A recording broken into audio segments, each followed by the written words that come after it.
Aesop famously said, "No act of kindness, however small, is ever wasted." One important aspect of my parenting, and maybe yours as well, is teaching kindness. One of the ways we do this is by reading books that help prepare us for situations in which we may need to be kind, which is most of life. Books like this allow us to practice our words ahead of time and think of ways that we can choose to be intentionally kind in specific situations. For exploring the why and the how, we have our first questions and answers series to answer that question of how can I be kind, with many flaps to lift and interesting scenarios and questions as well, looking to books to help provide answers for all of those big questions. Picture books refresh our soul and help give us scenarios to think through, such as this one about how we can think like others in a specific situation, what it means to practice empathy, how we can imagine how someone else might be feeling in a particular situation, and how we can choose to operate in kindness in those moments. One way to spread kindness is simply by smiling. This book called The Smile helps us see how just a simple act of kindness, such as a hug or a smile, can brighten the lives and the hearts of many people around us. Sometimes our children, and let's face it, we ourselves, are feeling a little bit grumpy, a little bit under the weather emotionally, and a book like Kindness for Koalas helps us see that one of the antidotes to grumpy behavior is choosing kindness towards others.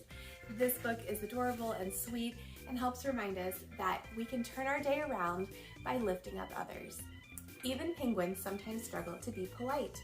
In Politeness for Penguins, which also has a QR code to scan and listen to the story read, these penguins practice their very best manners and learn what polite penguins should do in preparing for a certain exciting social situation. This is one of my very favorite books to read aloud because it's so wonderful, delightful in every way. Mind Your Manners shows lots of animal behavior in comedic ways, but also very relatable to young children to see how maybe they have chosen to stomp around in ways that could be unkind to others, and how they can choose instead to act better and have better manners that are kind to one another. Table Manners for Tigers is absolutely a gem. This book shows how tigers may not get invited to tea parties when they are acting in very wild ways, but when they change their ways and they become very polite tigers, they once again see their friendships restored and a sense of belonging within their community just by changing into more kind and well-mannered tigers. Activity books can also help us practice kindness in our homes. This is the Book of Kindness, which gives really fun hands-on projects to do and create to even share with others. This is one of our magic painting books, which helps us create gifts that we can send in the mail or take to a friend. Of course, that's always kind. And then of course we have our kindness coloring banners, where we can create a banner that talks about kindness and helps remind us visually of ways that we can be kind to our family and friends.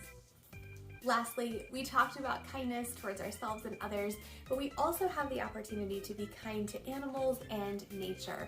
This book called Kind features all kinds of beautiful creatures around the world and talks about ways that we can appreciate their beauty and cultivate kindness within our globe.